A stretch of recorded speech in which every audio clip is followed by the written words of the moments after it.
Ya, kebenaran sudah kabur dan kebohongan itu terdesain sedemikian indah, maka kebohongan yang terdesain itu dianggap sebuah kebenaran. Nah itu betul kan, gitu ya. kan ya. Nah situ. Apalagi gitu kan ya, persoalan yang sangat krusial, gitu. Intoleransi yang semakin agresif.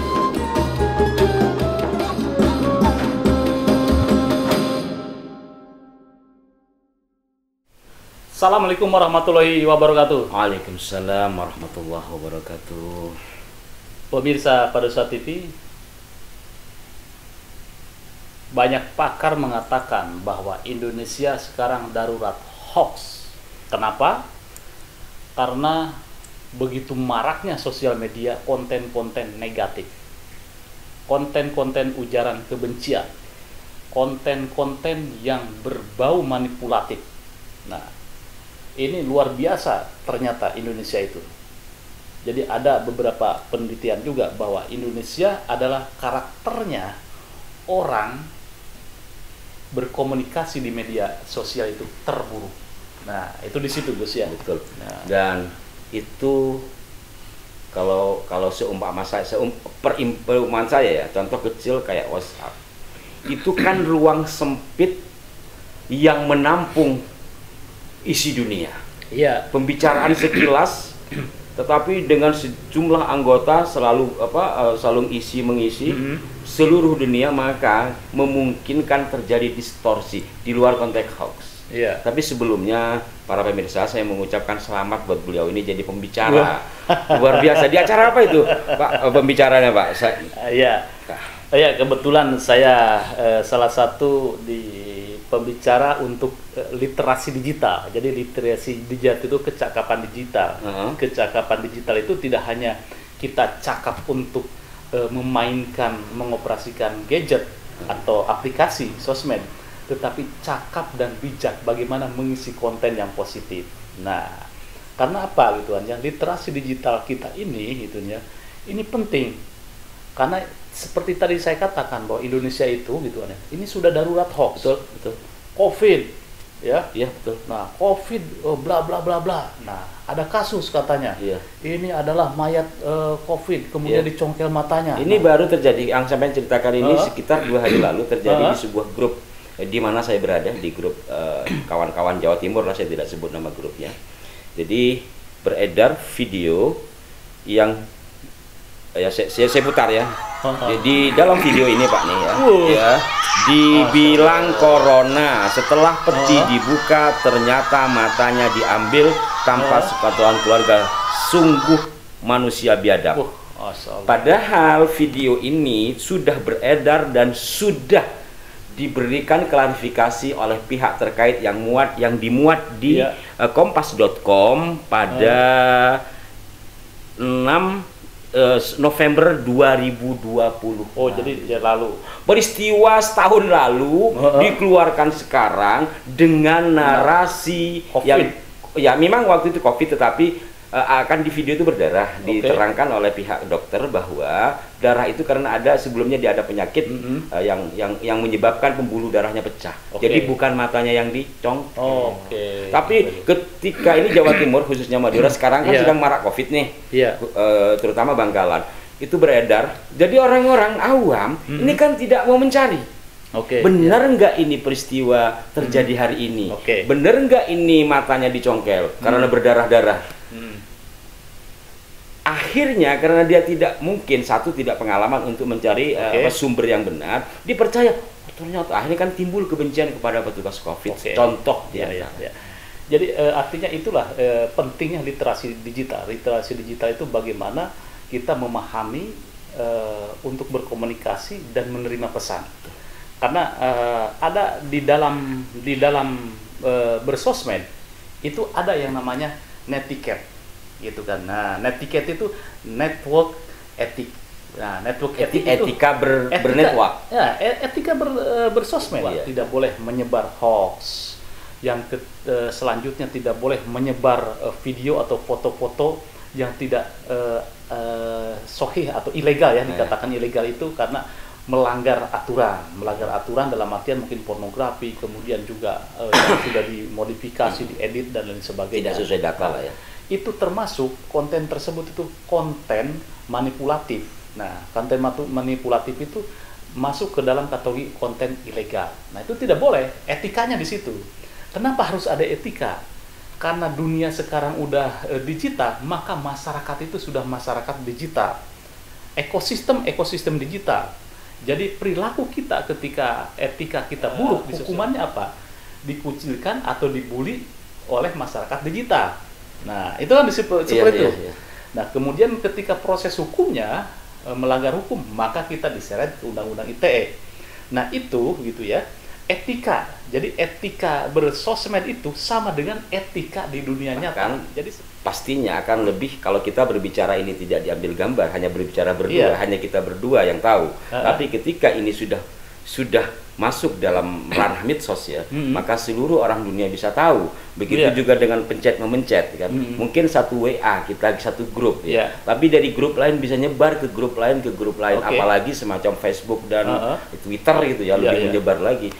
Maka sangat bagus sekali dengan adanya etika bermedsos itu diterapkan. Jadi ada 4 pilar gitu ya. Yang pertama digital skill, kemampuan berdigital. Kemampuan digital itu bagaimana menguasai secara perangkat macam-macam lah, pengetahuan dasar. Kemudian juga ada digital etik. Digital etik itu bagaimana etika bermedsos. Kemudian ada digital culture. Digital culture itu bagaimana budaya bersosmed yang ramah, yang positif. Kemudian juga yang keempat itu digital safety. Jadi bagaimana kita bermedia sosial itu lebih safety gitu ya. Ada aturan-aturannya. Pak Jokowi itu pernah bicara bahwa propaganda itu menjurus kepada fitnah, menjurus kepada tipu daya, menjurus kepada hal-hal yang buruk dan opini negatif. Pada intinya apa tujuannya? Mengaburkan masalah kebenaran. Nah, ketika kebenaran itu sudah kabur, nah itu di situ. Kebenaran sudah kabur dan kebohongan itu terdesain sedemikian indah, maka kebohongan yang terdesain itu dianggap sebuah kebenaran. Nah itu betul gitu kan ya. Nah situ. Nah ini saya pikir problemnya di sini. Problemnya di sini gitu ya. Apalagi gitu kan ya, persoalan yang sangat krusial gitu ya. Media sosial itu adanya intoleransi yang semakin agresif. Dari intoleransi kemudian radikalisme gitu kan ya, akan timbul di sini perpecahan umat, perpecahan bangsa, menjurus kepada disintegrasi. Nah, seperti di kasus-kasus Timur Tengah, kemudian di yang lainnya kan seperti itu yang muncul. Nah, saya mencontohkan Pilkada DKI itu terjadi polarisasi. Nah, sangat luar biasa antara Pak Anies, kemudian Pak Ahok. Nah itu kan luar biasa tuh. Kemudian ada bumbu-bumbunya sentimen agama dan ras. Sehingga dampak polarisasi itu dari DKI itu ya, tidak hanya orang dewasa yang melakukan pengujaran kebencian, tetapi anak kecil pun sudah di brainwash untuk ikut bagaimana membenci salah satu pihak. Dan bekasnya sampai hari ini. Bekasnya sampai hari ini itu masih terjadi. Masih terjadi. Ada penelitian yang dilakukan oleh Invite sama jaringan Gus Durian ya. Terkait? Ini terkait ujaran kebencian. Polarisasi yang terjadi ketika 2017. Nah ini dirilis itu tanggal 6 Januari 2017. Ini hasilnya apa? Mencengangkan gitu kan ya. Jadi kenapa riuh itu sosial media?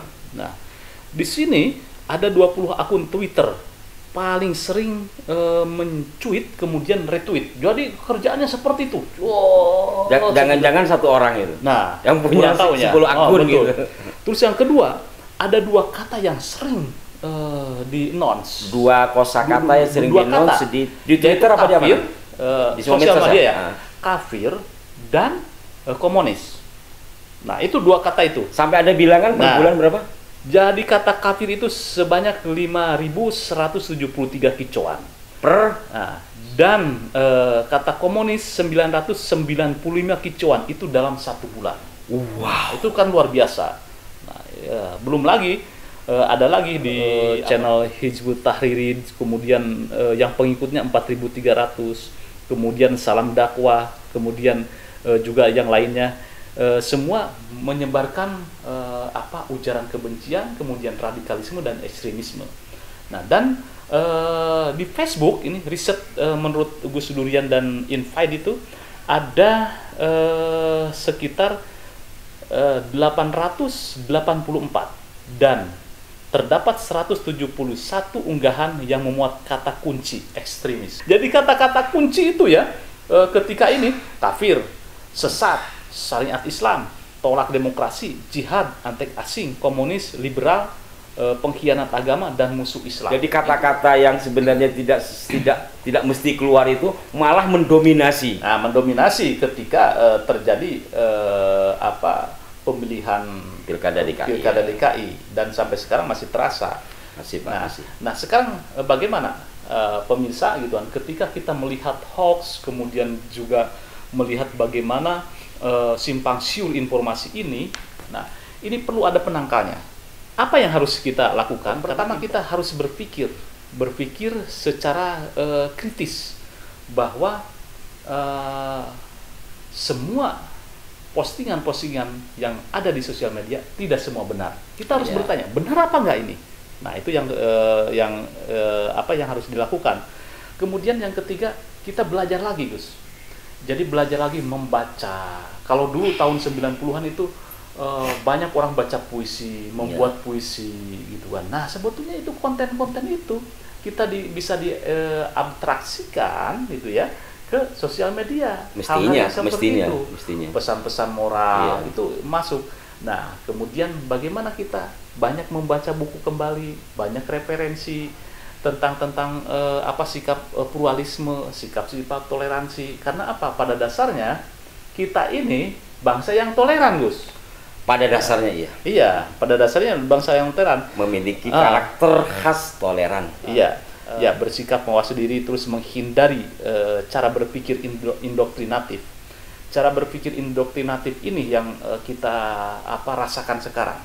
Ketika kita jamaah atau mencintai panutannya, apapun katanya adalah benar. Ya, perlu berlebihan indoktrinatif. Jadi kultus individual yang akhirnya melahirkan indoktrinasi tadi. Maka apapun kata sang ketua tanpa berpikir panjang maka kita iakan. Betul. Padahal dalam konteks sosial, kalau antar guru dengan murid kan beda ya. Ketika dalam konteks sosial mestinya kan kita berpikir ini maslahat madharatnya di mana. Nah, itu seperti terkait dengan hoax ya. Pemerintah sudah bekerja keras sampai membuat acara-acara seperti ini sebagai langkah penyadaran ya. Iya, betul. Terdetek nggak? Terlacak tidak? Apakah ada di antara kelompok tertentu sebagai produsen hoax? Oh, itu pasti, karena ada mesinnya pencarinya. Kemudian selalu aja, makanya selalu keluar ini hoax, ini hoax, tidak sesuai fakta, kan sering terjadi. Ya, kalau kan kelihatan dari mesin pelacak data ya. Terafiliasi kemana menurut data? Pasti terlihat nanti terlihat kemana. Tidak boleh disebut di sini. Kecenderungannya kemana? tetapi kembali Gus gituan ya. Sebetulnya mungkin ada yang terlewat tadi. Apa sih penyebab orang intoleran? Nah, itu pertama ya seperti tadi, ideologis, faktor ideologis. Nah, ketika memiliki ideologi yang intoleran, maka outputnya adalah dia intoleran. Nah, kemudian secara umum gitu kan ya. Terus kemudian krisis identitas, ketika orang tidak diakui di kelompoknya, kemudian selalu dibully, nah dia akan melampiaskannya ke sosial media. Luar biasa. Unek-uneknya. Sehingga ya namanya orang krisis identitas kan, sehingga dia dalam kondisi labil ya. Dia akan melampiaskan apapun yang dia bisa, yang penting saya bisa dilihat. Nah, itu di situ. Itu bisa. Terus kemudian emosi yang labil. Nah, seringkali di sini gitu ya. Orang yang kondisinya labil, emosinya labil, ini mudah dimanfaatkan. Ya iyalah, secara psikologi pasti begitu. Dimanfaatkan oleh kelompok-kelompok tertentu. Nah, ya dalam hal apapun Pak ya, kalau dalam hal apapun bukan hanya dalam konteks radikalisme ya, dalam urusan asmara juga begitu. Bukan begitu pemirsa. Dalam kondisi labil kadang-kadang kita bisa dapat gitu kan. Dan selanjutnya ya kurangnya literasi digital. Literasi digital itu pentingnya di situ. Maka begini Gus, dengan adanya dunia sosmed yang transformasinya lebih cepat gitu ya, kita memandang bahwa dunia maya itu berbeda dengan dunia nyata. Itu persepsi itu jangan ada lagi. Karena apa? Dunia maya itulah dunia kita, ekosistem kita ke depan ya seperti itu, ekosistem kita sekarang ya seperti itu di dunia maya. Maka ketika kita berinteraksi dengan sosial media, etika antara dunia nyata dengan dunia maya itu harus seimbang dan kita harus pegang itu seperti itu. Ya termasuk kita karena kita main di YouTube kan begitu. Ya.